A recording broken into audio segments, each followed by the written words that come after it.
Hello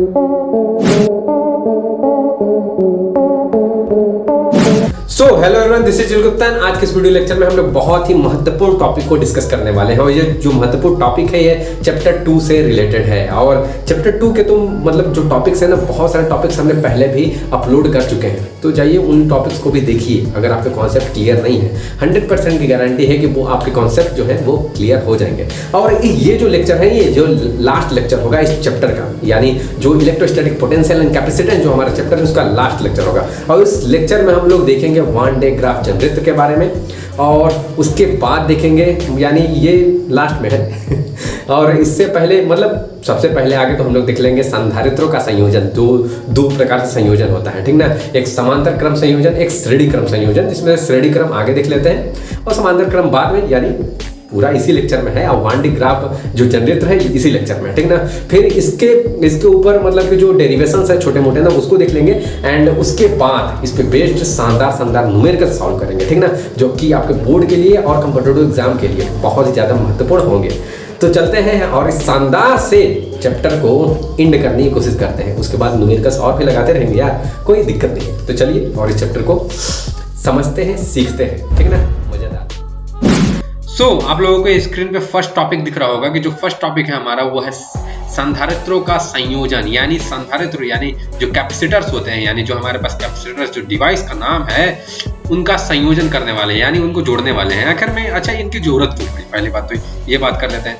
देखो भैया, यहाँ पर ये सब सुन लो आप कि मान लो जो कैपेसिटर होता है ना, वो क्या करता है, चार्ज को या इलेक्ट्रिक एनर्जी को स्टोर करने का काम करता है करता है, ठीक ना।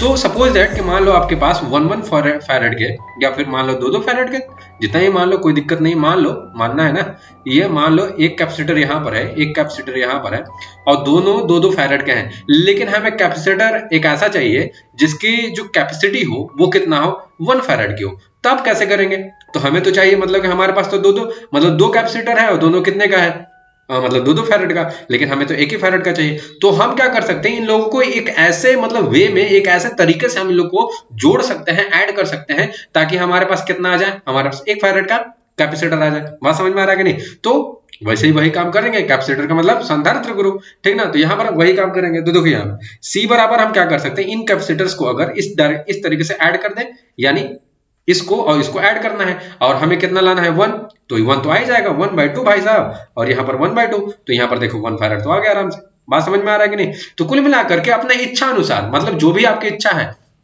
मतलब जिस भी कैपेसिटी का कैपेसिटर आप, यानी जिस भी कैपेसिटी का कैपेसिटर यानी संधारित्र आप बनाना चाहते हो, मतलब तो उस तरीके का बना सकते हो, ठीक ना। अगर आपके पास 2 या 2 से अधिक संधारित्र हैं तो आराम से, नहीं तो फिर दिक्कत ना हो जाएगा यार। मान लो 2 फैराड का है, 2 फैराड का है, और आपको चाहिए 1 फैराड का, तो फिर बाजार जाओगे 1 फैराड का लेकर आओगे, ऐसा नहीं। आप क्या कर सकते हो, इन्हीं दोनों के दोनों संधारित्र को इस तरीके से जोड़ सकते हो कि आपके पास कितना आ जाए, 1 फैराड का संधारित्र आ जाए, काम खत्म। तो यहां पर अब देखो ना, मान लो सपोज दैट आपके पास 2 फैराड का फिर से है, मतलब कैपेसिटर, वही संधारित्र यार, ठीक ना। ये 2 फैराड का है, ठीक, और आपको चाहिए कितना, मान लो आपको चाहिए 4 फैराड का। तो फिर क्या कर सकते हो, फिर इन दोनों संधारित्र को इस तरीके से जोड़ दो ताकि हमें कितना, 4 फैराड का मिल जाए। तो इस तरीके से भी जोड़ सकते हैं कि सीधा सीधा भी जोड़ सकते हैं। बात समझ में आ रहा है ना। तो जोड़ने का तरीका बहुत ही आसान है, ये बस मैं बता रहा हूं कि आखिर में क्यों जरूरत पड़ी। तो यहाँ पर शानदार तरीके से 4 फैराड आपके पास मिल जाएगा, कोई दिक्कत ही नहीं है। बात समझ में आ गया गुरु। तो अब देखिए यहाँ पर लिखा गया है, आप इन सब चीजों को इग्नोर नहीं करिएगा, आराम से देखते रहिएगा, सारे की सारी चीजें आपको समझ में आएंगी। देखिए यहाँ पर तो परिपथ में उपलब्ध धारिता से इच्छित धारिता प्राप्त करने के लिए, मतलब परिपथ में यानी आपके परिपथ में कोई भी धारिता हो, ठीक ना, लेकिन आपको इच्छित धारिता प्राप्त करनी है अपने इच्छा अनुसार, ठीक ना। प्राप्त करने के लिए संधारित्र का संयोजन किया जाता है। तो पता चल गया कि संधारित्र का संयोजन क्यों किया जाता है बबुआ। तो यहाँ पर अब देखिए संधारित्र का संयोजन 2 प्रकार से आप लोग कर सकते हो आराम से, कि 2 प्रकार से एकदम आसान तरीके से संयोजन कर सकते हो। संधारित्र का संयोजन मुख्य 2 प्रकार से होता है बच्चा। तो 2 प्रकार से संधारित्र का संयोजन कर लेंगे। एक कौन सा है बच्चा, एक है आपका श्रेणी क्रम संयोजन और दूसरा है बच्चा समांतर क्रम संयोजन। तो इन दोनों को बच्चा आप याद रखोगे। अब देखो श्रेणी क्रम संयोजन में क्या होता है, देखो श्रेणी क्रम संयोजन में ये थ्योरी मत देखो, यहाँ देखो फिगर, देखो फिगर से बढ़िया समझ में आएगा। देखो श्रेणी क्रम संयोजन में मान लो हमारे पास 3 संधारित्र हैं, एक C1 है, C2 है, C3 है, 3 संधारित्र हैं, ठीक ना। अब इनको क्या करना है हमें, इनका संयोजन करना है, जोड़ना है, ठीक ना, ताकि हम अपने इच्छा अनुसार संधारित्र प्राप्त कर लें। तो इसमें देखो संधारित्र कैसा होता है, दो प्लेट होते हैं उसमें, इस तरीके से दो प्लेट होता है ना। तो यहाँ पर एक्चुअल में ये प्लेट जो होते हैं 3D होते हैं बच्चे, लेकिन हम आपको 2D में समझ आ रहे हैं, तो 2D में आप प्लेट को इस तरीके से सपोज कर लेना, ठीक ना, इस तरीके से। तो यहाँ पर देखो एक संधारित्र में दो प्लेट होते हैं, तो यहाँ पर एक प्लेट है, एक यहाँ पर प्लेट है, एक यहाँ पर प्लेट है। तो देखो बच्चा, पहले संधारित्र का जो दूसरा प्लेट है, देखो दूसरा प्लेट यही तो है ना, बी वाला दूसरा प्लेट, ये जो दूसरा प्लेट है, बी वाला मत बोलो, बस दूसरा प्लेट बोलो, ठीक ना, ठीक ठीक ठीक। यहाँ पर देखो दूसरा ये जो प्लेट है, मतलब पहला, ये पहला संधारित्र है। देखो एक संधारित्र में दो प्लेट होते हैं, तो पहला ये संधारित्र होगा, और पहले संधारित्र का जो दूसरा प्लेट है, दूसरे संधारित्र के पहले प्लेट से जुड़ा हुआ है। वाह गुरु जी वाह, बवाल कर दिए। तो ये देखो, ये पहले संधारित्र का दूसरा प्लेट, दूसरे संधारित्र का, देखो दूसरा है ये दूसरा संधारित्र है, दूसरे संधारित्र के पहले प्लेट से, फिर दूसरे संधारित्र का दूसरा प्लेट, फिर तीसरे संधारित्र के कौन से प्लेट से, पहले प्लेट से जुड़ा होता है। बात समझ में आ रहा है? ये बात समझिएगा, फिर से देख लीजिए कि भैया यहाँ पर पहले संधारित्र का, ये पहला संधारित्र का जो पहला दूसरा प्लेट जो है, वो दूसरे संधारित्र के पहले प्लेट से जुड़ा होता है। बात समझ में आ गया? और फिर दूसरे संधारित्र का जो दूसरा प्लेट है, वो किससे जुड़ा होता है, तीसरे संधारित्र के पहले प्लेट से। तो इस तरीके का अगर आप एडिशन करते हो, इस तरीके का संयोजन करते हो, ठीक ना, इस तरीके का बनाते हो, ठीक ना, तो मतलब इस तरीके से संधारित्र को जोड़ते हो, तो आपको श्रेणी क्रम कहलाएगा। देख लो, पढ़ लो यहाँ पर, यदि संधारित्रों को इस प्रकार जोड़ा जाए कि प्रथम संधारित्र का दूसरा प्लेट प्रथम का दूसरा प्लेट द्वितीय संधारित्र का पहला प्लेट से, तथा द्वितीय संधारित्र का दूसरा प्लेट तृतीय संधारित्र के पहले प्लेट से जोड़ा हो, ठीक ना। अब यहाँ पर तथा आगे भी यही क्रम चलता रहेगा। मान लो हमने 3 ले लिया है, अगर आप 4 ले लो, 5 ले लो, तो यही क्रम बस चलते रहेगा, आराम से जोड़ते रहिएगा। अब यहाँ पर देखिए फिगर में एक बात समझिए बच्चा, एक बात समझिए बच्चा, कभी भी एक बात यहाँ पर समझिए कि अगर रास्ता क्या है ना, अगर रास्ता एक है, अगर रास्ता एक है, अगर रास्ता एक है, तो उसमें क्या होता है ना, उसमें जो आवेश होते हैं बच्चा, आवेश क्या होते हैं, समान होते हैं। क्या होते हैं, समान, यानी नियत बोल सकते हो। बात समझ में आ रहा है, यानी नियत। देखो, और यहाँ पर वोल्टेज क्या होंगे बच्चा, वो असमान होंगे। यहाँ देखो रास्ता, देखो बच्चा, यहाँ से जब जा रहा है ये तार ना, देखो रास्ता तो एक ही ना है बच्चा, यही वाला रास्ता तो जा रहा है ना, रास्ता देखो एक ही है। इस कॉन्सेप्ट को अपने दिमाग में रख लीजिए, यहाँ पर दिक्कत नहीं होनी चाहिए कि अगर रास्ता एक है बच्चा, तो वहां पर क्या होगा, वहां पर क्या होगा कि वहां पर जो आवेश होगा वो समान होगा, और जो वोल्टेज होगा वो क्या होगा, अंदर, मतलब अलग अलग होगा। बात समझ में आ रहा है? तो हमारा वोल्टेज अलग अलग होगा, ठीक ना, यानी असमान होगा, वो आवेश क्या होगा, वो समान होगा। ये हमेशा याद रखिएगा। यही कॉन्सेप्ट आप भिड़ा सकते हैं, यही कॉन्सेप्ट आप भिड़ा सकते हैं वो रेजिस्टेंस वाले चैप्टर में भी कुल मिला करके। बात समझ में आ गया? तो आगे आप चलते हैं, ठीक ना। तो ये याद रखिएगा बस कि यहाँ पर आवेश क्या है, नियत होगा, और वोल्टेज क्या होगा, वो अलग अलग होगा।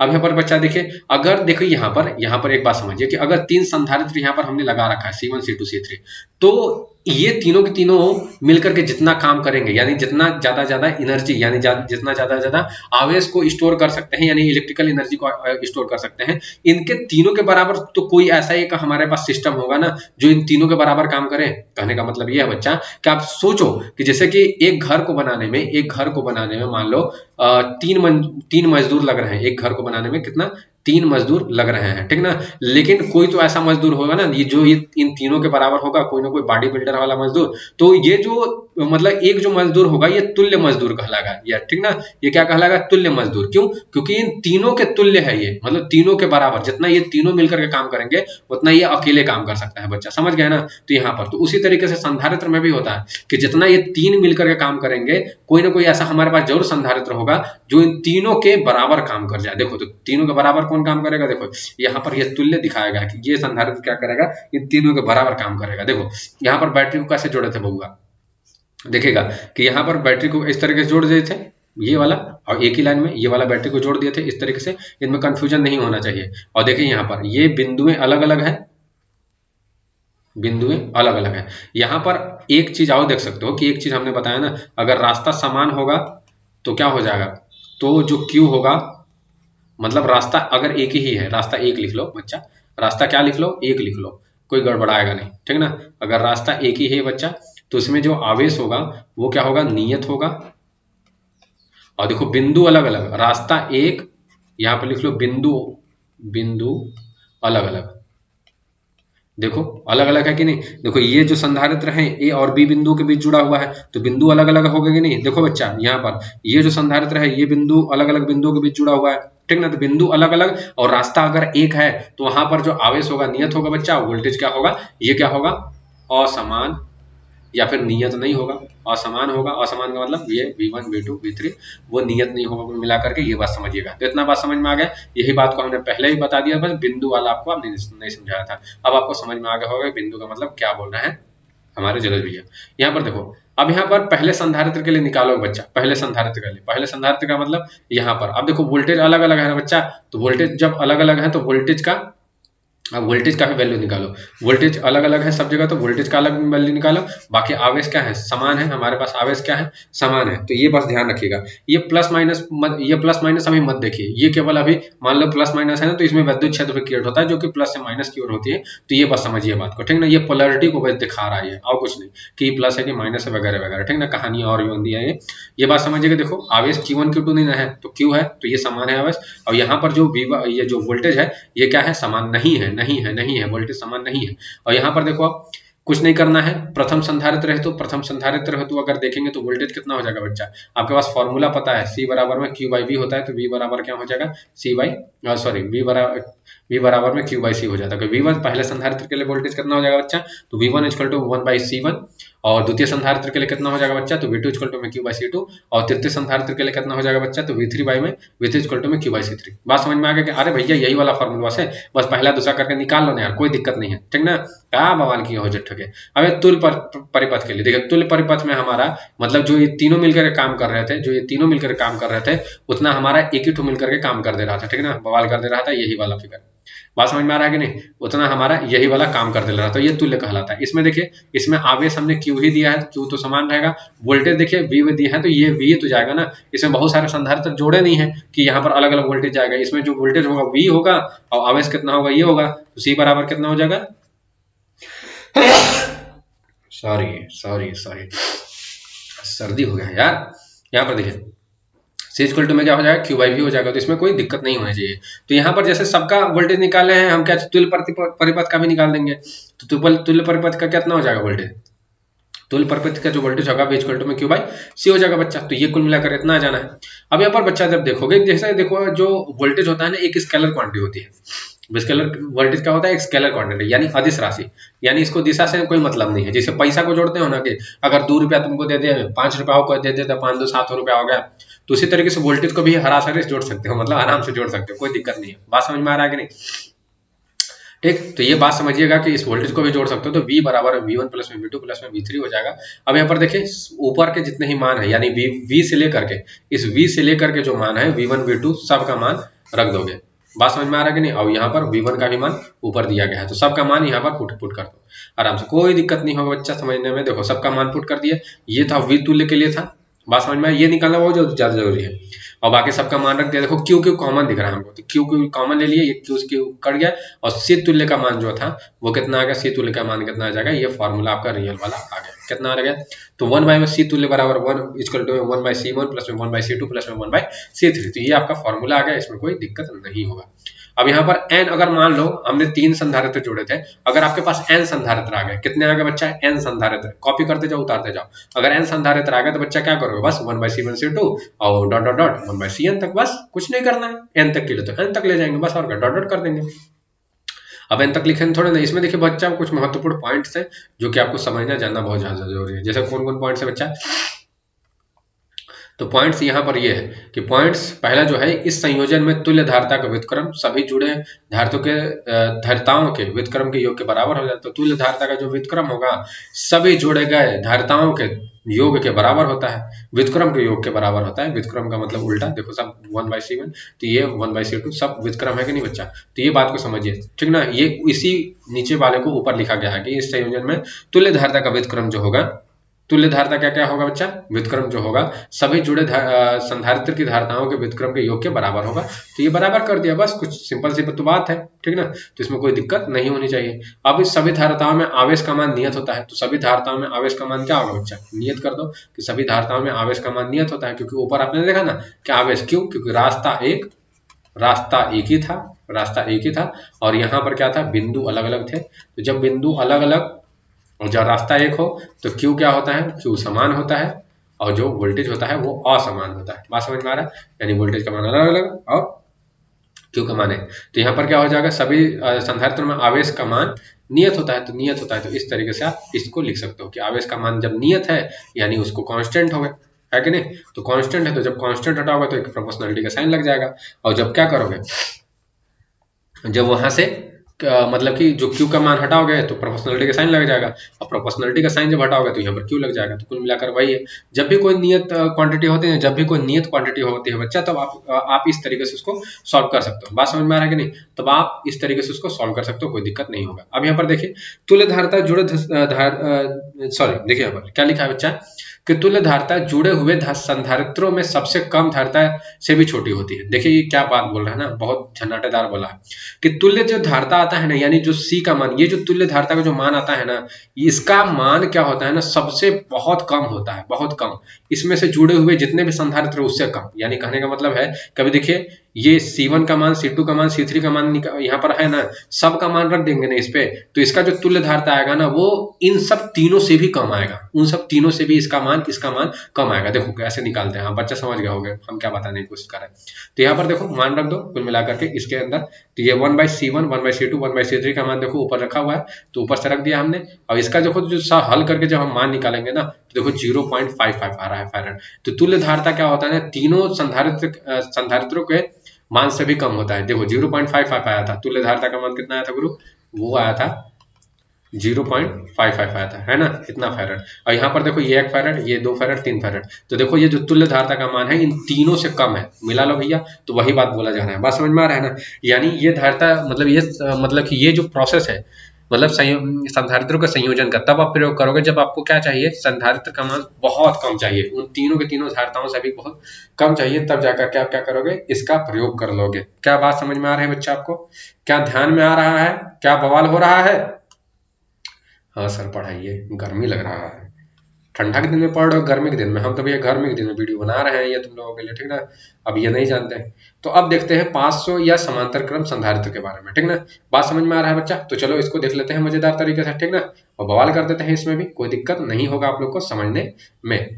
तो हम लोगों का जो दूसरा संयोजन का नाम है वो है पार्श्व या फिर समांतर क्रम संयोजन, यानी हम अब पार्श्व या समांतर क्रम संयोजन को देखेंगे। इसमें देखो मतलब समांतर का मतलब समझ सकते हो, समांतर का मतलब इस तरीके से आमने सामने, इस तरीके से आराम से रखा रहता है, ठीक ना? तो कुल मिलाकर के इसी तरीके से हमारा जो संधारित्र है वो इसमें जुड़ा रहता है। लेकिन इसमें जो कॉन्सेप्ट है ना, इसमें जो दिमाग लगाने वाली बात है ये है, यहाँ पर देखिए आप कि यहाँ पर होता क्या, कि यहाँ पर देखिए आपको 3 संधारित्र दिख रहे होंगे, एक यहाँ पर संधारित्र जुड़ा हुआ है, एक यहाँ पर और एक यहाँ पर। तो इसका मतलब ये किस तरीके से जुड़ा हुआ है, तो इसका देखिए मतलब सारे के सारे जितने भी संधारित्र हैं, सबका पहला प्लेट किसी एक बिंदु पर जुड़ा हुआ है बच्चा, है ना? और दूसरा प्लेट मतलब सारे के सारे संधारित्र का दूसरा प्लेट देखो बच्चा दूसरे बिंदु पर जुड़ा हुआ है। तो हाँ, इसमें इसी तरीके से जुड़ा रहता है बच्चा कि इसमें पूरे संधारित्र का जो पहला प्लेट होता है वो किसी एक बिंदु पर और दूसरा प्लेट किसी और बिंदु पर जुड़ा रहता है। यहाँ पर देखो बच्चा, आप सीखने वाली समझने वाली बात यह है कि यहाँ पर रास्ता क्या है, अलग अलग है। रास्ता क्या है बच्चा, अलग अलग है। रास्ता क्या है, अलग अलग है।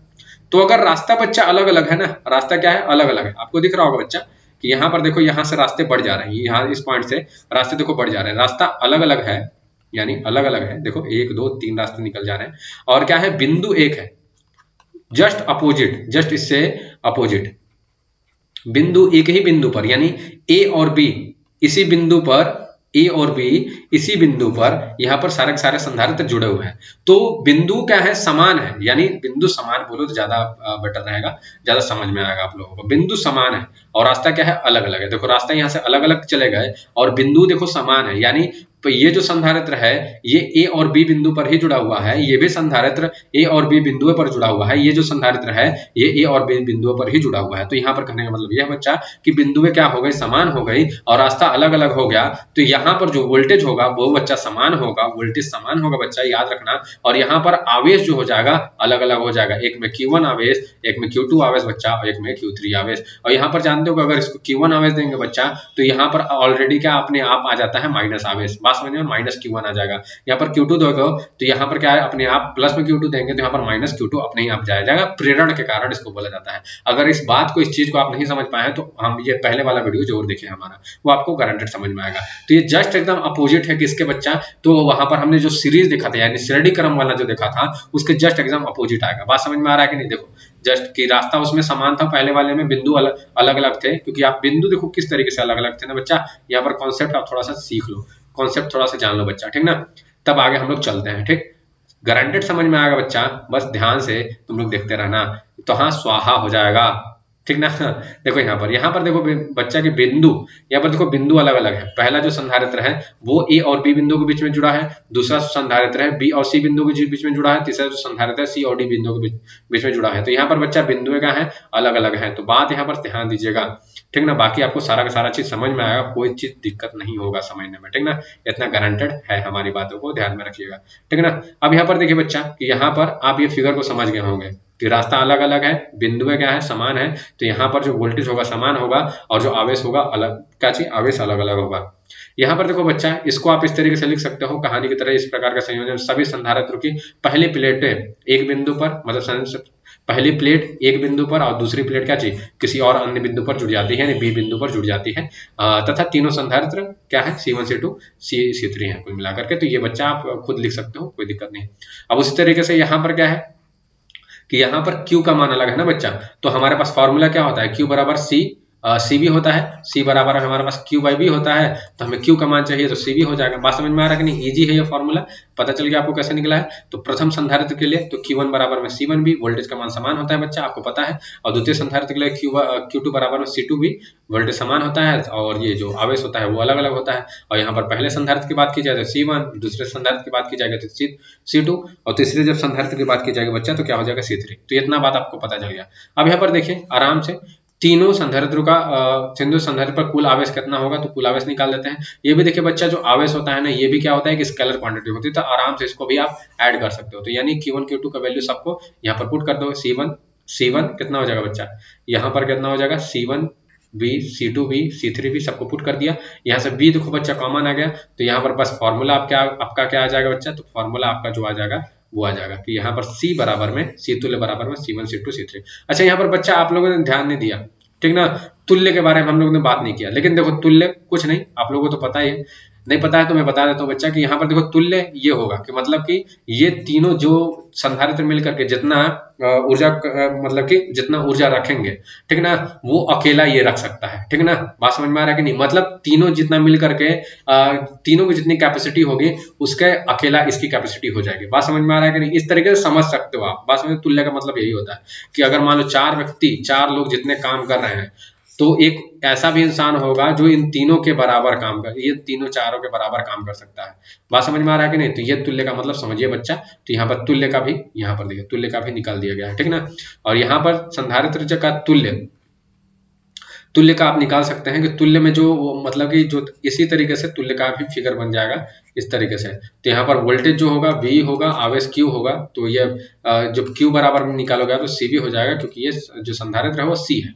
बात समझ में आ रहा है? तो ये फॉर्मूला इजी है यार, कोई दिक्कत नहीं होगा। देखो अब यहाँ पर Q बराबर CV तो होता ही है, वो तो जानती हूँ, यहाँ पर ये कट गया। अब यहाँ पर C बराबर में क्या आ जाएगा आपका, C बराबर में C1 C2 C3 कुल मिलाकर के आ जाएगा। तो इसमें कोई दिक्कत नहीं होनी चाहिए, ठीक ना। अब इसमें कोई दिक्कत नहीं होनी चाहिए बच्चा आप लोगों को। अब यहाँ पर देखें, अब n संधारित्र के लिए निकालेंगे तो बच्चा तो बस वही C3 तक आपने निकाला है, डॉट डॉट डॉट करके n तक निकाल दो, ठीक ना। 4 तक का निकालेंगे तो C2 C3 और C4, बस 4 तक का निकल गया। तो कुल मिलाकर के इसी तरीके से ऐड करते जाना है, इनका संयोजन करना है। संयोजन का मतलब ही होता है कि इनको जोड़ते जाइए तो जोड़ते जाइए, कोई दिक्कत नहीं होगा। बात समझ में आ रहा है कि नहीं बच्चा? तो इतना बात समझिए, आप लोग को पूरा का पूरा चीज समझ में आएगा गारंटेड। अब चलते हैं थोड़ा सा पॉइंट्स देख लेते हैं, ठीक ना, 1 बाय 1 करके। तो अब यहाँ पर पहले पॉइंट में ये बोला जा रहा है कि यहाँ पर आप जब बच्चा पहला पॉइंट देखोगे, ठीक ना, पहला पॉइंट जब देखोगे तो पहले पॉइंट में ये बोला जा रहा है, यहाँ पर देख लो जरा सा कि इस पॉइंट में ये बोला जा रहा है ना, कहाँ चला गया, मानो ये देखे। तो इस पॉइंट में ये बोला जा रहा है कि इस संयोजन की जो तुल्य धारिता होती है ना बच्चा, जो तुल्य धारिता होती है प्रत्येक धारिताओं के योग के बराबर होती है। बस योग के बराबर होती है, सिंपल सी बात है, यही फॉर्मूले को बताया जा रहा है पॉइंट्स में, ठीक ना। कि यहाँ पर संयोजन की तुल्य धारिता होती है, वो क्या होती है? प्रत्येक धारताओं के योग के बराबर होती है, चाहे वो धारता अनंत तक जुड़ा हो, कोई दिक्कत नहीं है। वाह वाह वाह वाह। इसमें होता क्या है बच्चा? इसमें जो विभवांतर होता है, जो विभव होता है, वो नियत होता है।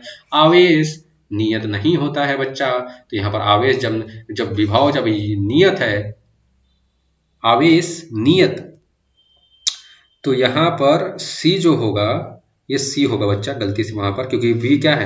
वो नियत है ना, तो जो नियत रहता है ना भैया उसी को खसका देते हैं, तो यहाँ पर C रहेगा। तो जो यहाँ पर, तो इसको आप इस फॉर्म में लिख सकते हो। ये मतलब यूजफुल होगा न्यूमेरिकल के लिए, ठीक ना बच्चा? तो ये थोड़ा ध्यान में रखना, ठीक ना? तो ये न्यूमेरिकल के लिए यूजफुल होगा, बवाल कर दोगे आप मतलब अगर लगाते हो तो, ठीक ना? तो ये कुल मिलाकर ये समझना। अब यहाँ पर अगला जो पॉइंट है, यहाँ पर क्या बताया जा रहा है, देखो यहाँ पर कि यहाँ पर बस उसी का अपोजिट, जस्ट एकदम जो पहले आपने श्रेणी क्रम में पढ़ा। संधारित्रों के समांतर क्रम में तुल्य धारता संयोजन में लगे सबसे अधिक धारता वाले संधारित्र से भी अधिक होता है। कहने का मतलब ये है कि इसकी जो तुल्य धारता आती है ना भैया, वो इनमें जो सबसे अधिक जिसकी धारता है उससे भी ज्यादा इसकी तुल्य धारता आती है। बात समझ में आ रहा है कि इसकी जो तुल्य धारता का मान होता है तो वो 6 आ रहा है। तो यहाँ पर इसकी जो तुल्य धारता है संयोजन में लगे सबसे बड़े धारता के मान से भी अधिक होता है। देखो अधिक है ना, ये 6 है, ये 3 ही है, तो यहाँ पर अधिक है। तो कुल मिलाकर के ये बात बोला जा रहा है इसमें। अब चलते हैं और अगला हम लोग देख लेते हैं। अब न्यूमेरिकल, झन्नाटे झाड़नाटेदार वाला न्यूमेरिकल। देखिए यहाँ पर बच्चा न्यूमेरिकल में क्या क्या बोला जा रहा है। देखो सारे तरीके के अभी न्यूमेरिकल में लगाऊंगा, घबराना नहीं। अभी हम लोग जो श्रेणी क्रम जो पढ़े हैं ना उससे भी संबंधित हम लोग न्यूमेरिकल करेंगे, आगे उसी के संबंधित कर लेते हैं। क्या बच्चा, क्या बोलते हो आप लोग? उसी संबंधित ना, चलो बवाल कर दिया जाता है फिर। चलो बवाल कर, सारे के सारे न्यूमेरिकल लगेंगे, घबराना में बहुत सारे न्यूमेरिकल हैं तुम लोग के लिए, ला करके रखा गया है बच्चा, ठीक ना? तो ये देखो यहाँ पर अभी देखो मतलब कि ये देखो संधारित्र, ये आराम से आपको संधारित्र दिख रहा होगा। तो इसकी तुल्य धारता आपको निकालनी है। तो तुल्य धारता देखा तो देखो कैसे निकले। आगे तो ये पता करो ये श्रेणी क्रम में है कि समांतर क्रम में है, तो फटाक से बता दोगे, बड़ा ही इजी है। बोलोगे श्रेणी क्रम में, श्रेणी क्रम में है। लेकिन कैसे श्रेणी क्रम में पता चला? क्योंकि देखो रास्ता एक है और ये जो अलग अलग पॉइंट पे ये दोनों के दोनों जुड़े हुए हैं, है कि नहीं? देखो अलग अलग पॉइंट पे है कि नहीं बच्चा? तो यहाँ से समझ जाओगे आपके ए पे जुड़ा हुआ है, ये बी पे जुड़ा हुआ है, ये सी पे जुड़ा हुआ है, आसानी से समझ जाओगे, इसमें कोई दिक्कत नहीं होगी आपको, ठीक ना? तो अलग अलग बिंदु अलग अलग बिंदु बच्चा अलग अलग, ये बिंदु क्या है? अलग अलग। और यहाँ पर अगर रास्ता एक हो तो वहां पर वो श्रेणी क्रम होता है, बच्चा जानते हो, वेरी गुड, ठीक ना? बहुत आसान है लेकिन बता दे रहे हैं, थोड़ा सा रिवीजन हो जाए। यह श्रेणी क्रम का तुल्य धारता कैसा निकलता है बच्चा? तो 1/C1 1/C2 कर दो। अब देखो इसको ना थोड़ा मैं आसान बनाने की कोशिश कर रहा हूँ कि अगर तुल्य धारता इस तरीके से है ना और 2 के बारे में पूछ रहा है ना, सीधे सीधे क्या कर दो बच्चा, इसको आगे हमने सॉल्व किया हुआ है, ठीक ना? ये फॉर्मूले को कि C1 C2 एलसीएम ले लिया है और ये इस तरीके से आ जाएगा। तो तुल्य धारता बराबर में इसको ये ऊपर भेज दो और ये वाला नीचे आ जाएगा। जब इसको तुम पलटोगे, इसको ऊपर भेजने की कोशिश करोगे, ठीक ना? अगर ये सीधा कर दोगे तो ये भी सीधा हो जाएगा, जाहिर सी बात है ना बच्चा? तो यहाँ पर ये तुल्य धारता बराबर इतना। देखो ये कुल मिलाकर थोड़ा सा हिंट देने की, थोड़ा आसान बनाने की क्वेश्चन की, मतलब कि थोड़ा आपको आसान लगेगा यार, ठीक ना? बात समझ में आ रहा है?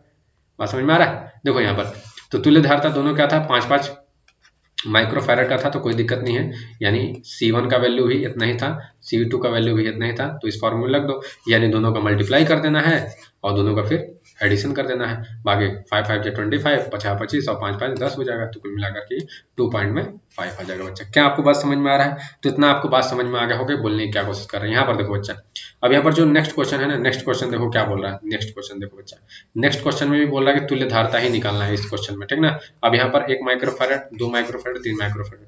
देखो यहाँ पर बच्चा, देखो रास्ता देखो एक ही दिख रहा है, कैसे पहचानोगे कि ये सीरीज में है, यानी श्रेणी क्रम में कैसे पहचान दोगे? देखो रास्ता एक ही दिख रहा है लेकिन देखो बिंदु अलग अलग है ना? तो ये अगर बिंदु अलग अलग होते हैं बच्चा, रास्ता एक ही होता है ना, तब वहां पर क्या होता है? वो श्रेणी क्रम होता है। क्या होता है? श्रेणी क्रम। याद रखना, ध्यान रखो बच्चा, ठीक ना? ध्यान रखिए यहाँ पर। तो ये ए बी बिंदु पर, ये सी बिंदु होगा, यहाँ से एक बिंदु, ये बिंदु मत मानो, यही वाला तो है ना, तार तो एक ही है ना, तो रास्ता एक ही है, बिंदु अलग अलग है, तो श्रेणी क्रम। तो श्रेणी क्रम का ही फॉर्मूला लगा देंगे। देखो ये श्रेणी क्रम का फॉर्मूला है, लेकिन इसको जब सॉल्व करोगे तो बच्चा इतना आ जाएगा, ठीक ना? आप एलसीएम लेकर सॉल्व कर लेना, ठीक ना? कोई दिक्कत नहीं होगा, ठीक? तो ये जो फॉर्मूला है आपका, ये इस फॉर्म का फॉर्मूला बन जाएगा। ये फॉर्मूला यही वाला है। तो देखो C1 C2 C3 यानी सबको मल्टीप्लाई कर दो और सबको एक एक बार मल्टीप्लाई कर, C1 C2 मल्टीप्लाई करके, C2 C3 मल्टीप्लाई करके और इसको इसमें मल्टीप्लाई करके आओ, सॉल्व कर दो। सॉल्व करने के बाद आपका धारता आ जाएगा। बात समझ में आ रहा है कि नहीं बच्चा? तो यहाँ पर आप बस ध्यान रखना बच्चा, कुल मिला करके, ठीक ना? ठीक, तो आपके पास आपका जो सवाल है एकदम शानदार तरीके से खुद लग जाएगा।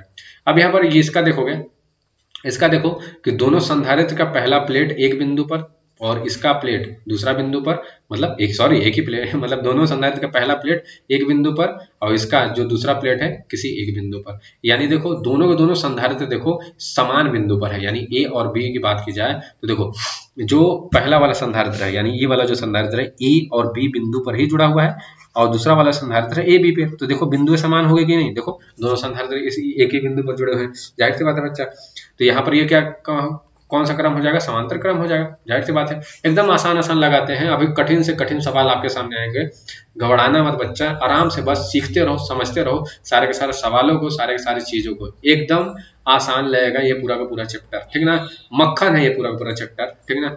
अब यहाँ पर देखो श्रेणी क्रम है तो C1 C2 कर देते हैं तो 10 ये माइक्रोफैराड आ जाएगा। बात समझ में आ रहा है, दोनों को जोड़ दिया हमने, बात समझ में आ रहा होगा कि हमने आखिर में किया क्या है भैया, तो दोनों को जोड़ दिया है। बात समझ में आ रहा है, तो ये कुल मिलाकर के ज्यादा कठिन नहीं है। अब देखो ये देखो, अब इसको बताओ जरा सा था, आप ही बताओ, थोड़ा सा आप बताओ, चलो सॉल्व करके जल्दी से बताओ, आंसर बताओ भैया, आंसर देखो ये कौन सा क्रम में है। यहाँ पर देखो जाहिर सी बात है, देखो पहले इस संधारित्र का पहला प्लेट, दूसरे संधारित्र का पहला प्लेट, तीसरे संधारित्र का पहला प्लेट सब एक ही पॉइंट पे, और इसका संधारित्र का ये प्लेट, इस संधारित्र का ये प्लेट और ये संधारित्र का ये प्लेट सब इसी एक ही पॉइंट पर। तो ये कौन सा क्रम हो जाएगा बच्चा, जल्दी से बताओ ये कौन सा क्रम हो जाएगा, बता दो सर। समांतर क्रम। तो तुल्य धारता कैसे निकलेगा, तो तुल्य धारता सबको ऐड करके निकाल दो, तो ऐड करके निकल जाएगा। कोई कुल मिलाकर के बहुत ही आसान, आसान ही आसान, बच्चों को आसान लग रहा है, ठीक ना, कि ऐड करके बस यहाँ पर ध्यान से देखना, ठीक ना। देखो कॉन्सेप्ट पता होना चाहिए, कॉन्सेप्ट मैं आपको बताते जा रहा हूँ। इस फिगर में मैं नहीं बता रहा हूँ, देखो इस फिगर के जैसा दिख रहा है, फिगर के जैसा दिख रहा है, मतलब जो डेरिवेशन में हम लोगों ने फिगर देखा, वैसा नहीं बोल रहा हूँ। देखो कॉन्सेप्ट में याद दिलाते जा रहा हूँ आपको, कॉन्सेप्ट बस याद रखो, बाकी इस वीडियो के बंद होने के बाद भी तो आपको क्वेश्चन लगाना है ना, बात समझ में आ रहा है नहीं। तो यहाँ पर ये बात याद रखना, ये कॉन्सेप्ट ये पता होना चाहिए। देखिए अब यहाँ पर देखिए ये कौन सा श्रेणी में है ये बताइए, ठीक ना, बता दीजिए थोड़ा सा, बता दीजिए थोड़ा सा, 1 2 3 4 5। देखिए ये वाला सब संधारित्र का जो पहला प्लेट है एक ही बिंदु पर, ये इधर वाले बिंदु पर, इसका भी एक प्लेट यही सी वाले बिंदु पर जुड़ा हुआ है, यानी ए पर जुड़ा हुआ है, और यहाँ पर एक बिंदु भी मान लीजिए, तो दूसरा प्लेट का दूसरा, तो ये मतलब ये कौन सा बनावट आपको दिख रहा है, तो यहाँ पर हर संधारित्र का पहला प्लेट एक ही बिंदु पर, दूसरा और हर संधारित्र का जो दूसरा प्लेट है एक ही बिंदु पर, यानी बच्चा ये समांतर क्रम हो जाएगा। बात समझ में आ रहा है, तो समांतर क्रम हो जाएगा। तो यानी 5 जो हमारे पास संधारित्र हैं वो समांतर क्रम में होंगे। बात समझ में आ रहा है, ठीक। तो यहाँ पर सब कुछ सब सॉल्व करोगे बच्चा, तो ये जो वाला जो देखो 5 संधारित्र, 5 1 माइक्रोफैराड के जो संधारित्र हैं वो समांतर क्रम है, सबको जोड़ दो 5 माइक्रोफैराड हो जाएगा। और जब इसको जोड़ दोगे बच्चा तो इनका एक तुल्य प्रतिरोध निकल जाएगा ना, इनका तुल्य प्रतिरोध निकल जाएगा, यानी जो 5 मिलकर काम कर रहे हैं ये एक यही मिलकर काम करेगा 5 माइक्रोफैराड वाला, ठीक ना। ये 5 संधारित्र जोड़ने का नहीं मतलब है, ठीक ना। ये कुल मिलाकर के जितना जहां पर 5 जोड़ रहे हो आप वहां पर एक ही संधारित्र जोड़ो, बस उसकी कैपेसिटी कितनी होनी चाहिए 5 माइक्रोफैराड, बस। बात समझ में आ गया होगा बच्चों लोग को। देखो तो यही 5 हमने जोड़ दिया और 2 उधर एक्स्ट्रा जोड़े हुए थे। अब ये देखो कौन सा श्रेणी में है, तो देखो बिंदु अलग अलग और रास्ता एक, तो यहाँ पर ये श्रेणी क्रम में हो जाएगा बच्चा, बस ये इस तरीके से समझते जाओ। तो ये क्या हो जाएगा, ये श्रेणी क्रम में हो गया, तो इसको जब सॉल्व करोगे तो इस तरीके से आसान विधि से सॉल्व कर दो कि 1 में C1 C2 C3 5 1 1, ये फिगर से हमने वैल्यू पुट कर दिया है। अब यहाँ पर जब सॉल्व करोगे तो ये कुल मिलाकर के इतना आपका आंसर आ जाएगा। बात समझ में आ रहा है, जोड़ घटाव ये सब सिंपल चीजें होती हैं, आप कर लोगे। अगर नहीं आता है तो मैं पर्टिकुलर वीडियो अपलोड किया हूँ, मतलब केवल के कैलकुलेशन पे, ठीक ना। मतलब लेक्चर को बताते बताते ही मैंने कैलकुलेशन उसमें डिस्कस किया है, कैसे कैसे आप कैलकुलेशन कर सकते हो, तो उसमें आपको सोचना नहीं पड़ेगा बच्चा, ठीक ना, आराम से बस कर सकते हैं आप।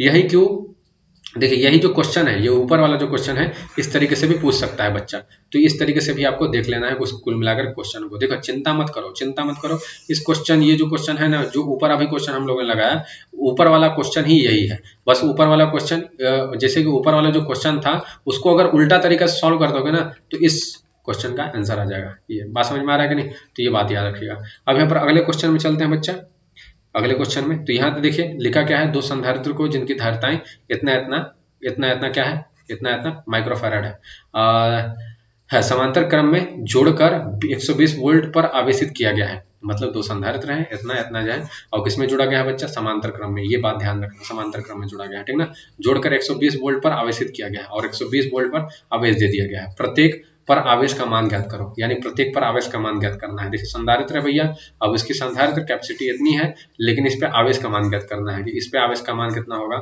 इस पे आवेश का मान कितना होगा, तो दोनों का पर आवेश का मान ज्ञात करना है। तो चलो अब ज्ञात करते हैं मजेदार तरीके से, ठीक ना।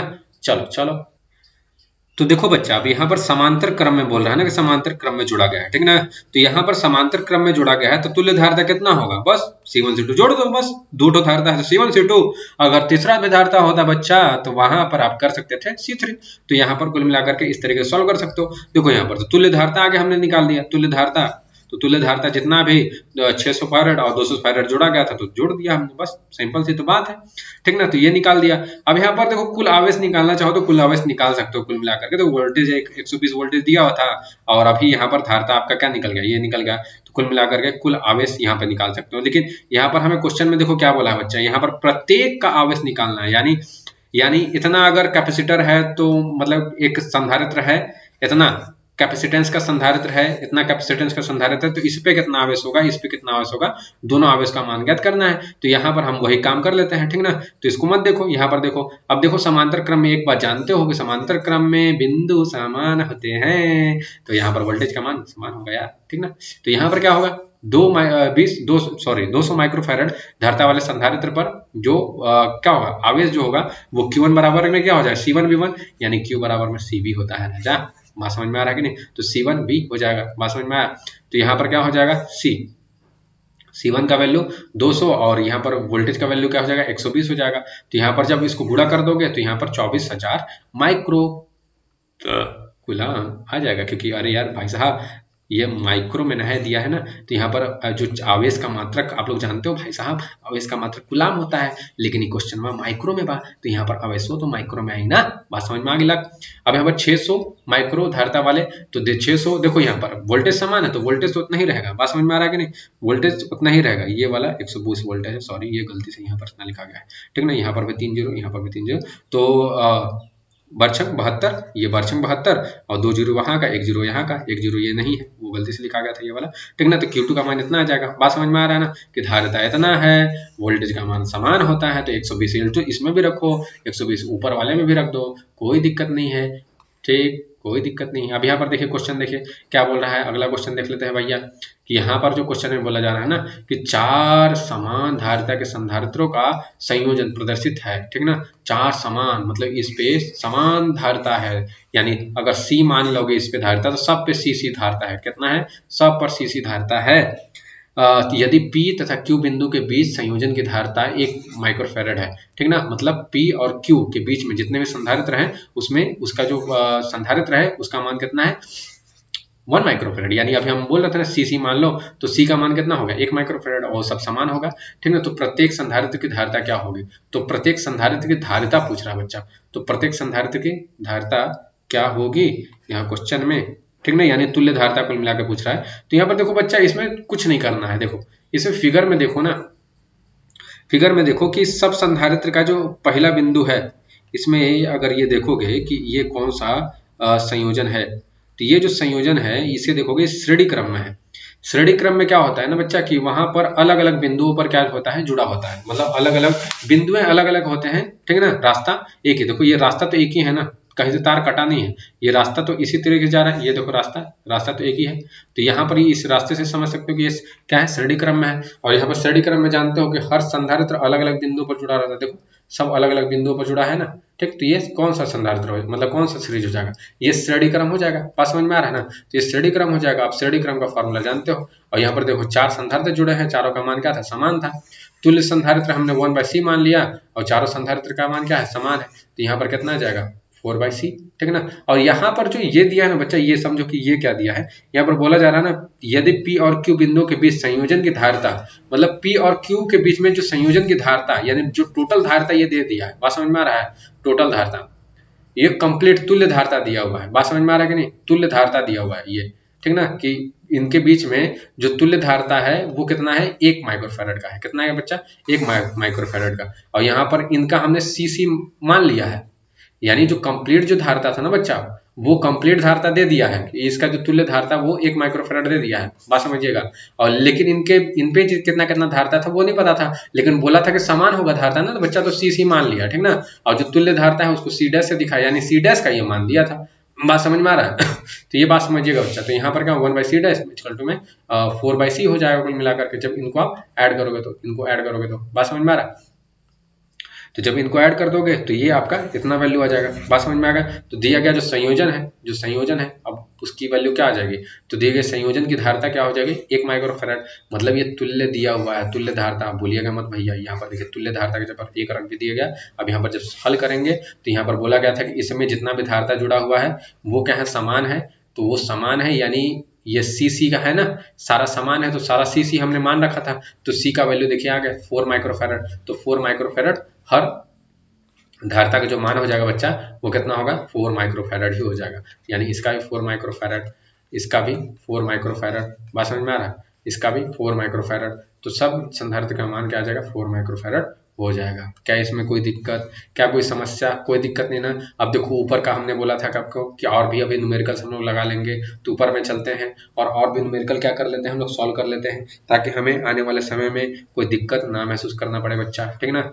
आओ ऊपर ऊपर ऊपर, चलो चलो। देखो यहाँ पर, देखिए यहाँ पर बच्चा, तो अब क्वेश्चन थोड़े फॉर्मूले आपको याद होने चाहिए, ठीक ना।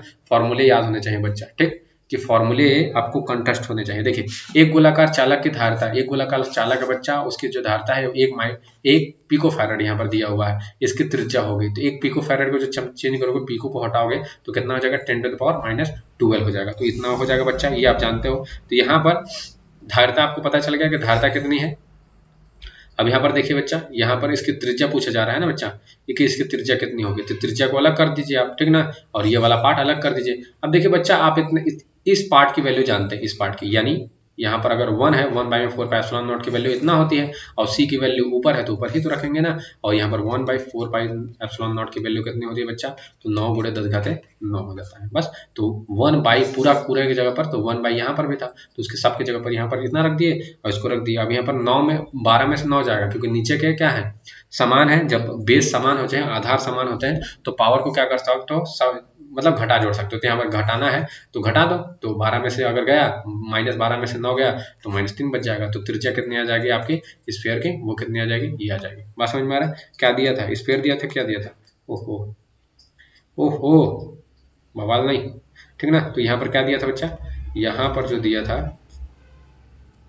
क्वेश्चन में, एक गोलाकार था, मतलब स्फीयर ही दिया था। बात समझ में आ गया? चलो इस क्वेश्चन को आप खुद लगाओ, चलो इस क्वेश्चन को खुद लगाओ, ये खुद लगाओ आप, लगा के देखो, थोड़ा देर लगा के देखो गुरु, थोड़ा देर, ऐसे नहीं मानेंगे हम, लगा के देखना पड़ेगा आपको।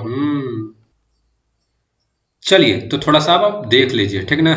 चलिए, आपने प्रयास किया, बिल्कुल सही किया होगा। चलिए अब हम लोग देख लेते हैं यार। चलिए देखिए, बोल क्या रहा है क्वेश्चन में, एक समांतर प्लेट संधारित्र की धारता, प्लेट का क्षेत्रफल इतना है, क्षेत्रफल दे दिया है लेकिन सेंटीमीटर स्क्वायर में दिया है भाई साहब। चलिए कोई दिक्कत नहीं, कोई दिक्कत नहीं, अगर बदल लेंगे यार, दिक्कत क्या है, बदलना तो है ही है, ठीक ना।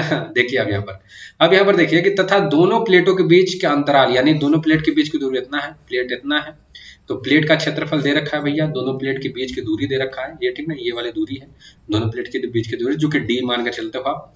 यदि संधारित्र को इतना माइक्रोफैराड आवेश दिया जाता है, यानी मान लीजिए 2 प्लेट है तो इसको इतना माइक्रोफैराड आवेश दिया जा रहा है, जो कि यहाँ पर इतना है, ठीक ना, दिया जाता है, तो दिया जाए तो उसकी प्लेटों के बीच कितना विभवांतर होगा, यानी v की वैल्यू पूछी जा रही है भाई साहब। हाँ, v की वैल्यू पूछी जा रही है, v की वैल्यू, ठीक ना। यदि प्लेटों के बीच अंतराल बढ़ा दिया जाए, मतलब पहले अंतराल इतना था, इतना दूरी था, अब बोला कि बढ़ा दो दूरी अगर बढ़ाएंगे तो विभवांतर में तो फर्क पड़बे करेगा।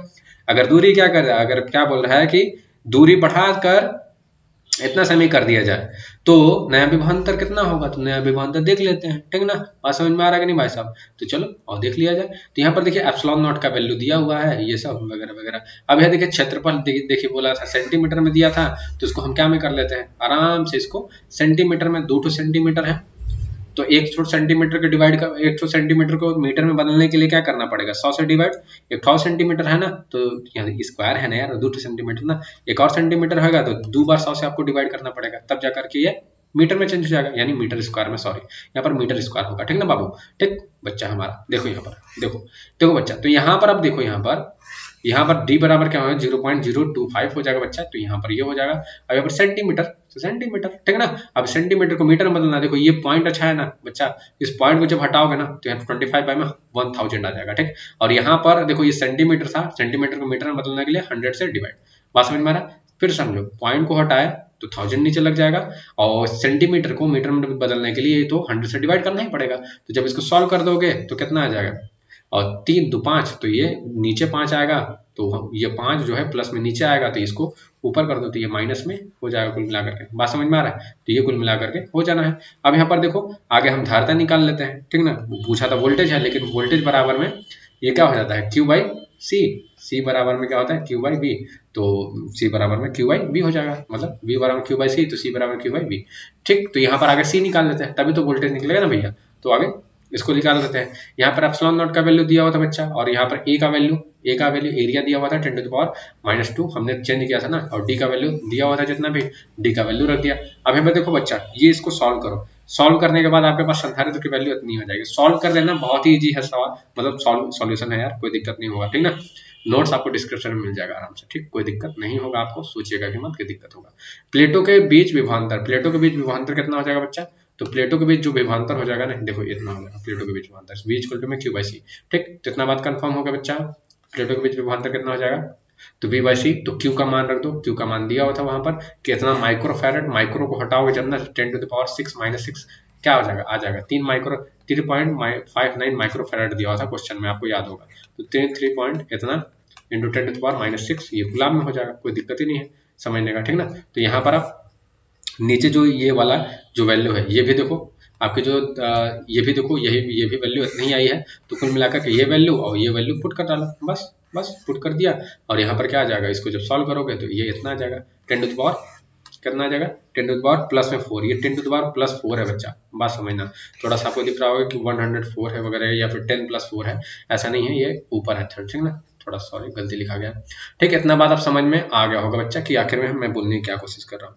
यहाँ पर देखो बच्चा, अब यहाँ पर देखो बोल रहा था ना कि आप अगर डिस्टेंस इतना से इतना कर देते हो, मान लो डिस्टेंस आपने बढ़ाया है ना, तो देखो आखिर में धारता पर क्या फर्क पड़ेगा, धारता पर ये देखो फर्क पड़ जाएगा बच्चा के धारता, देखो अगर आप जो इसका इतना से इतना कर दे रहे हो, देखो ये अच्छा ये कितना हो, ये देखो सीधे सीधा कितना बढ़ा दे रहे हो, यानी दुगना कर दे रहे हो, यानी अगर इसका दुगना कर दोगे तो इतना ही तो आएगा ना, बात को समझ में आ रहा है, इसका दुगना कर दो तो इतना आ जाएगा, बात समझ में आ रहा है कि नहीं। तो कुल मिलाकर के इतना बढ़ा दे रहे हो आप, तो देखो डिस्टेंस आप क्या कर रहे हो, इंक्रीज कर रहे हो, तो जाहिर सी बात है जो धारता है वो डिक्रीज कर जाएगी, क्योंकि आप देखते हो कि ये मतलब कि अरे रिवर्सली मतलब इनवर्सली प्रोपोर्शनल होता है ना, तो अगर इसको इंक्रीज कर रहे हो आप, ठीक है ना, इसको डिस्टेंस को इंक्रीज कर रहे हो, इतना से इतना कर दे रहे हो, तो जाहिर सी बात है कि धारता क्या होगी, डिक्रीज कर जाएगी। तो बोल रहा है कि आधी हो जाएगी, क्योंकि ये 2 गुना कर रहे हो तो इसकी तो आधी ही होगी ना, बात समझ में आ रहा है, तो धारता क्या हो जाएगी, आधी हो जाएगी।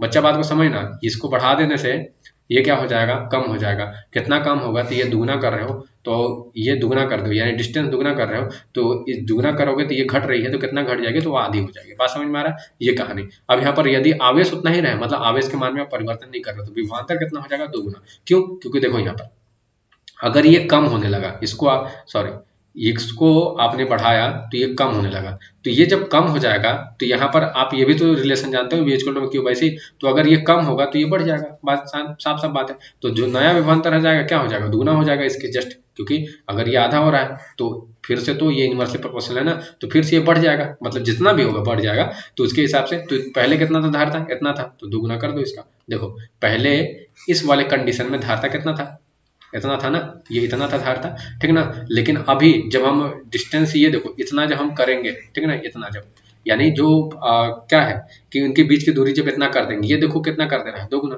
तो 2 गुना कर दे, बात समझ में आ रहा है कि नहीं बात। और यहाँ से भी आप इस चीज को समझ सकते हो, तो नया विभवांतर इतना जाएगा, यानी 2 से गुणा कर दो तो यह विभवांतर इतना जाएगा। अगर नहीं समझ में आया तो एक बार फिर से रिवर्स करके देखिए वीडियो, जो समझ में आएगा तो आएगा, ठीक है ना, अगर नहीं आएगा तो फिर मैं दोबारा बताऊंगा, लेकिन बताऊंगा तो बताऊंगा। ये आपके किसके लिए है, ये आपके होमवर्क के लिए है, इसको कीजिए, और इसको करने के बाद कमेंट बॉक्स में आंसर जरूर लिखेगा। एक क्वेश्चन ये कर लीजिए, एक क्वेश्चन ये, और एक और क्वेश्चन कीजिए, ठीक ना, एक और क्वेश्चन कीजिए, एक क्वेश्चन ये कीजिए, ठीक।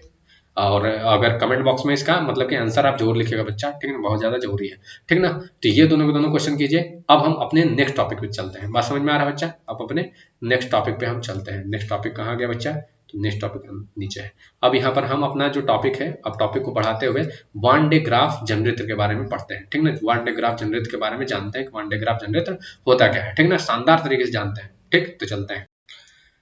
तो देखो बच्चा, वन डी ग्राफ जनरेटर का हम लोग कब प्रयोग करते हैं? देखो, तो जब भी हमें बहुत ज्यादा उच्च विभव उत्पन्न करना हो किसी भी सतह पे, तब वहां पर हम क्या करते हैं कि हम वन डे ग्राफ जनरेटर का प्रयोग करते हैं, ठीक ना।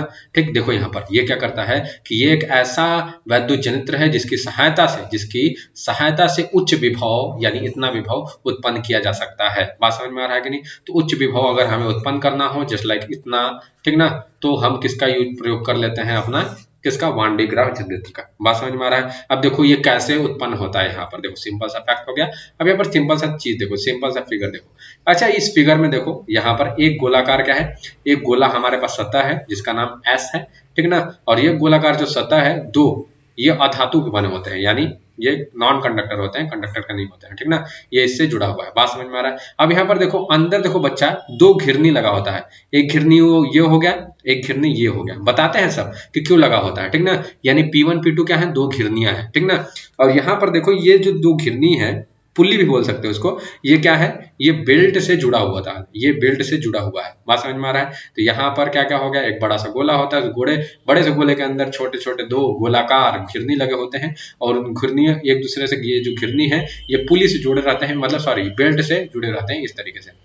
और इसमें से ये जो घिरनी है, जो निचला वाला जो घिरनी होता है ना बच्चा, वो किसी मोटर से जुड़ा होता है, ठीक ना। इस मोटर से जुड़ा होता है, ये मोटर चलेगा। अब देखो जाहिर सी बात है, आप लोग जानते हो, अगर ये मोटर चलेगा तो ये वाला घूमेगा, और ये घूमेगा तो ये वाला घूमने लगेगा, और ये घूमेगा तो ये ऊपर वाला घूमने लगेगा। तो कुल मिलाकर के एक दूसरे से सब कनेक्ट है, कुल मिलाकर घूमेंगे, ठीक ना। इतना बात समझ में आ गया? तो देखिए यहाँ पर आप, अब यहाँ पर देखिए एक हमने क्या कर लिया है, एक बैटरी ले लिया है जो कि डीसी बैटरी है, उसका धनावेश ऊपर है, और ऋणावेश देखो बच्चा, ऋणावेश को क्या किया हमने, ऋणावेश को देखो हमने क्या किया, अर्थिंग दे दिया है, यानी अर्थ कर दिया है। यानी ऋणावेश वाला जो होगा, जितना भी आवेश अंदर चला जाएगा, और धनावेश वाला ऊपर रखा है। बात समझ में आ रहा है? इतना बात कहानी समझ में आ रहा है कि नहीं बच्चा?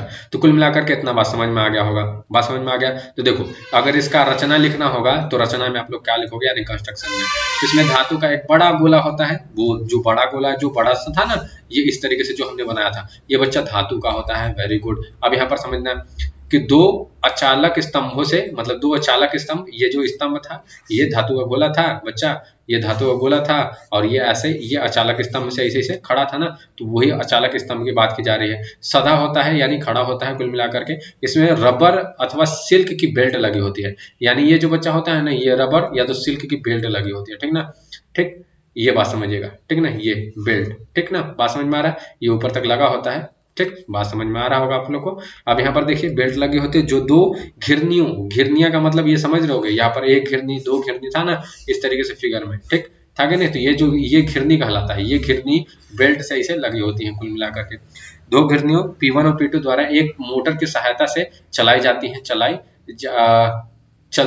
चलाई जा सकती हैं। निचला कंघा C1। अब यहाँ पर देखिए कंघा लगा होता है यहाँ पर, ठीक ना, यहाँ पर कंघा लगा होता है। यहाँ पर कंघा क्यों लगा होता है? देखो C1 C2 दो कंघा लगा होता है, एक देखिए यहाँ पर कंघा है, और एक यहाँ पर कंघा है, नुकीलीदार कंघा रहता है, ठीक ना। यहाँ पर इसलिए कंघा लगा रहता है ना, कि यहाँ से हम क्या करें, जब भी हम यहाँ से पॉजिटिव वोल्टेज दें तो ये कंघा क्या करे ना, इसको खींच ले, और खींच करके फिर ये पट्टा पर दे दे। बात समझ में आ रहा है? पट्टा पर, ये फिर पट्टा ऊपर क्या करेगा, लेकर के जाएगा। बताते हैं क्यों लेकर के जाएगा, क्योंकि देखो बच्चा, हमें क्या करना है, हमें बहुत ज्यादा वोल्टेज उत्पन्न करना है, यानी जितना ज्यादा आवेश होगा उतना ज्यादा हम यहाँ पर वोल्टेज उत्पन्न कर सकेंगे। तो इसीलिए यहाँ पर ज्यादा से ज्यादा आवेश इकट्ठा करना होगा, तभी तो वहां पर ज्यादा वोल्टेज होगा ना बच्चा।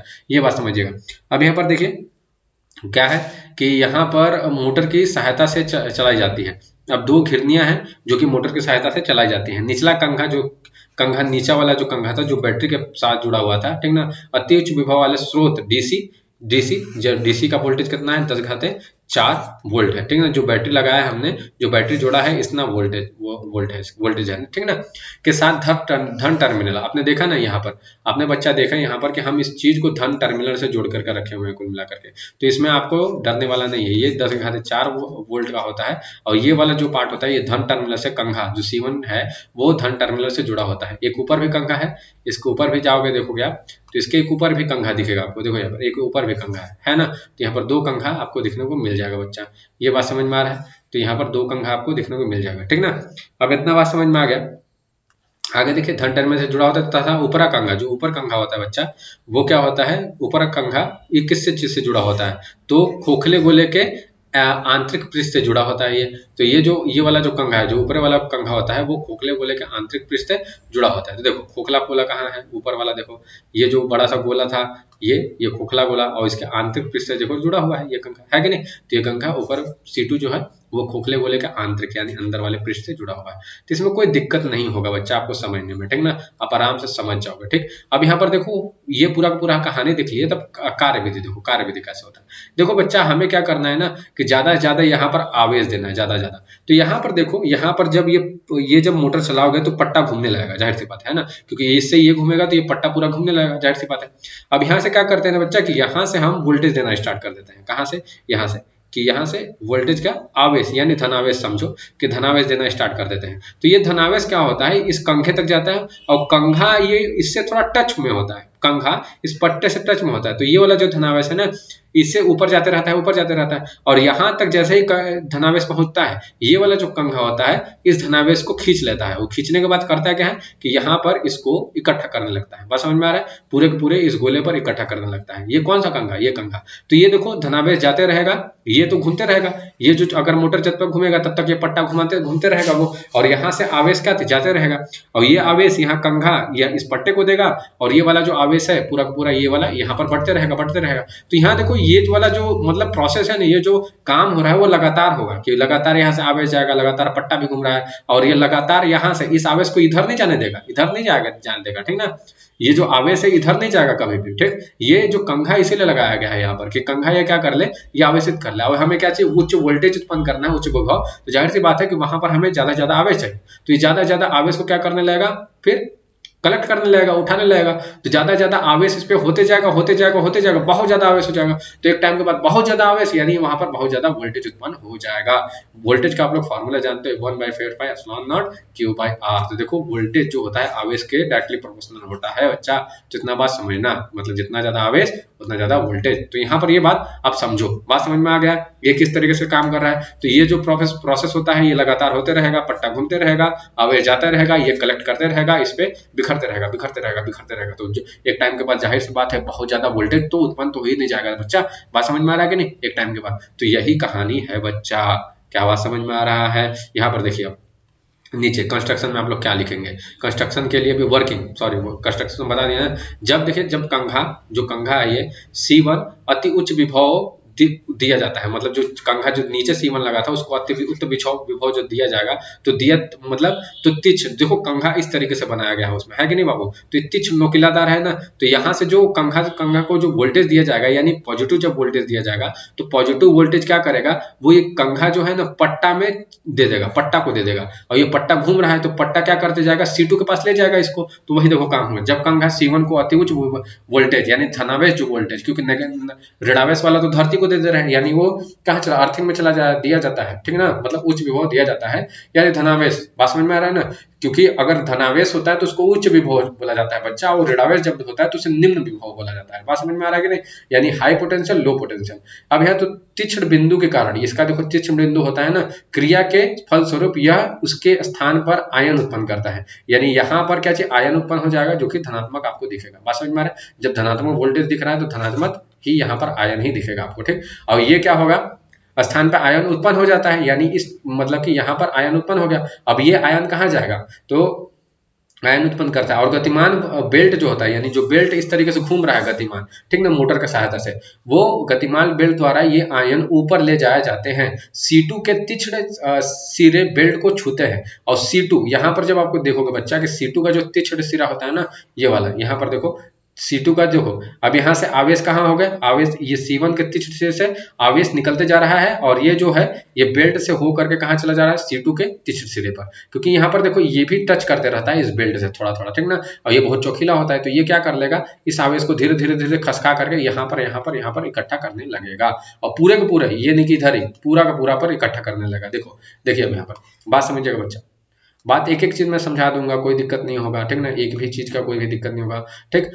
अब यहाँ पर क्या है, C2 के तिष्ठ सिरे मतलब चौखीले सिरे बेल्ट को छूते हैं, इस प्रकार कंघा C2 बेल्ट के धन आवेश को एकत्रित करता है। तो C2 क्या कर रहा है, धन आवेश को बच्चा एकत्रित कर रहा है। यह धन आवेश और ये जो धन आवेश है उसको करेगा क्या, ये जो धन आवेश है उसको करेगा क्या, तो धन आवेश शीघ्र ही S मतलब जो बड़ा सा गोला था वो बड़े से गोले S के बाहरी पृष्ठ पर, यानी इस बाहरी पृष्ठ पर क्या करते जाएगा, बाहरी पृष्ठ पर चला जाता है। चूंकि बेल्ट घूमती रहती है, चूंकि बेल्ट जो है घूमती रहेगी और वोल्टेज यहाँ से मतलब जो हाई पोटेंशियल है, यानी जो धन आवेश है वो जाते रहेगा, तो क्या होगा कि यह प्रक्रिया बार बार होती रहती है। कौन सी प्रक्रिया, तो आवेश बांटने की प्रक्रिया, कि आवेश बढ़ते रहते हैं। इस प्रकार गोले S का बाहरी पृष्ठ निरंतर धन आवेश प्राप्त करता रहता है। तो इस प्रकार जो मतलब कि जो बाहरी पृष्ठ है वो निरंतर क्या चीज, धन आवेश प्राप्त करता रहता है, क्योंकि जाहिर सी बात है नीचे से धन आवेश जाते रह रहा है और यहाँ से क्या है, कंघा जो लगा हुआ है ये कंघा लेते रह रहा है। बात समझ में आ रहा है कि नहीं, तो ये रहता है तथा विभव अति उच्च हो जाता है।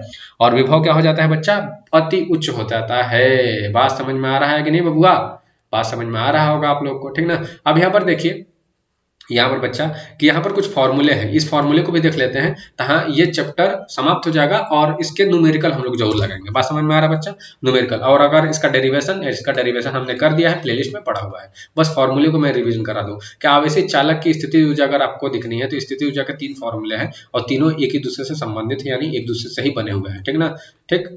यानी यहाँ क्या हो जाएगा कि एक जो फार्मूला हो जाएगा U बराबर 1/2 क्यू भी हो जाएगा, दूसरा फार्मूला क्या हो जाएगा U बराबर 1/2 क्यू स्क्वायर बाई, ये क्या है, कैपेसिटेंस है, ये धारिता है, ये क्या है, आवेश है हमारा, और Q बराबर 1/2 CV स्क्वायर। तो ये 3 फार्मूले बच्चा, और इन 3 फार्मूले को आपको ध्यान रखना है, तो ध्यान रखना है, बहुत ही आसान फॉर्मूले हैं। तो ये वीडियो कैसा लगा आपको कमेंट बॉक्स में जरूर बताना, ठीक ना। एंड जाओ मन लगा कर पढ़ाई करो यार, पढ़ाई के बिना कुछ नहीं है, मतलब पढ़ाई अगर नहीं कर रहे हो तो बहुत बड़ी गलती काम कर रहे हो, ठीक ना। सारे चीजें सेकेंडरी हैं अभी इस टाइम पे, जो आपका एज चल रहा है, मतलब सारी चीजें सेकेंडरी है।